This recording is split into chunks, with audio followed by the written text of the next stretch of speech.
Now gold is not enough. नमस्कार सभी को। आज हम कक्षा 8 की संस्कृत की पाठ्य पुस्तक रुचिरा भाग 3 से पंचम पाठ कंटकेनेव कंटकम नामक पाठ का अध्ययन करेंगे।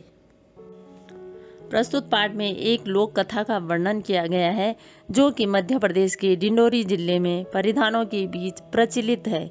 इस कथा में कहा गया है कि संकट में पड़ने पर भी चतुराई और तत्काल उचित उपाय से संकट से भी बचा जा सकता है।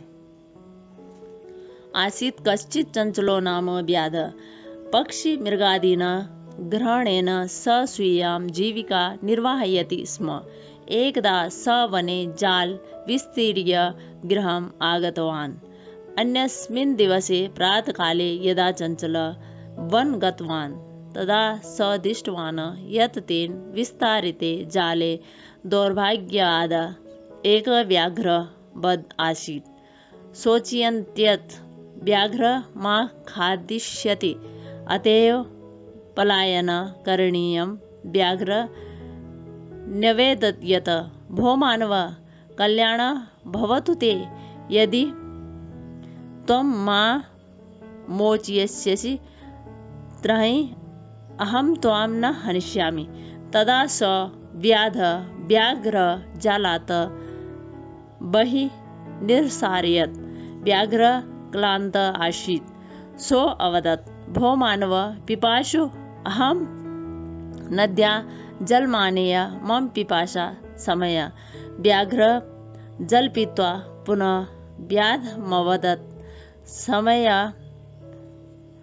मे पिपासा साम्प्रतं बुभुक्षितोऽस्मि इदानीम् अहं त्वां खादिष्यामि। चञ्चलः उक्तवान् अहं त्वकृते धर्मम् आचरितवान् त्वया मिथ्या भणितं त्वं मां खादितुम् इच्छसि। प्रस्तुत पंक्तियों में कहा गया है कोई चंचल नामक शिकारी था। वह पक्षियों और पशुओं को पकड़कर अपना गुजारा करता था। एक बार वह जंगल में जाल फैलाकर घर आ गया। अगले दिन सुबह जब चंचल वन में गया तब उसने देखा कि उसके द्वारा फैलाए गए जाल में दुर्भाग्य से एक बाघ फंसा था। उसने सोचा बाघ मुझे खा जाएगा, इसलिए भाग जाना चाहिए। बाघ ने प्रार्थना की, हे मनुष्य तुम्हारा कल्याण हो, यदि तुम मुझे छुड़ाओगे तो मैं तुमको नहीं मारूंगा। तब उस शिकारी ने बाघ को जाल से बाहर निकाल दिया। बाघ थका था। वह बोला, अरे मनुष्य मैं प्यासा हूँ, नदी से जल लाकर मेरी प्यास शांत करो। बाघ जल पीकर फिर शिकारी से बोला, मेरी प्यास शांत हो गई है, इस समय मैं भूखा हूँ, अब मैं तुम्हें खाऊंगा। चंचल बोला, मैंने तुम्हारे लिए धर्म कार्य किया है, तुमने झूठ बोला, तुम मुझको खाना चाहते हो।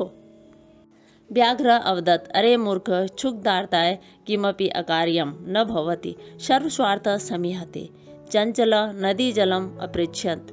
नदी जलम अवदत् एवमेव भवति। जना मयि स्नानं कुर्वन्ति, वस्त्राणि प्रक्षालयन्ति तथा च मलमूत्रादिक विसर्ज्य निवर्तते। वस्तुतः सर्वस्वार्थः समीहते।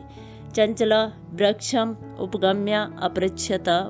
वृक्ष अवदत् मानव अस्माकं छाया विरमन्ति, अस्माकं फलानि खादन्ति, पुनः कुठारे प्रहत्य अस्मभ्यः सर्वदा कष्ट ददाति, यत्र कुत्रापि छेदनं कुर्वन्ति, सर्वस्वार्थः समीहते।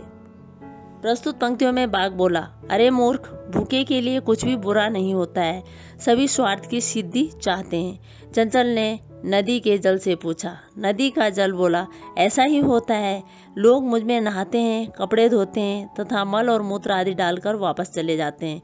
वास्तव में सब स्वार्थ को ही सिद्ध करना चाहते हैं। चंचल ने वृक्ष के पास जाकर पूछा। वृक्ष बोला, मनुष्य हमारी छाया में ठहरते हैं, हमारे फलों को खाते, फिर कुल्हाड़ियों से चोट मारकर हमें सदा कष्ट देते हैं, कहीं कहीं तो काट डालते हैं। धर्म में धक्का या कष्ट और पाप करने में पुण्य होता ही है। समीपे एक लोमशिखा बद्रीगुल्माना पृष्ठे नीलेना एता वार्ता शृणोति स्म। सा सहसा चञ्चलमुपश्रित्य कथयति, का वार्ता माम् अपि विज्ञापय। स अवदत्, अहः मातृश्वश अवसरे त्वं समागतवती मया अस्य व्याघ्रस्य प्राणरक्षिता परम एष मामेव खादितुम् इच्छति।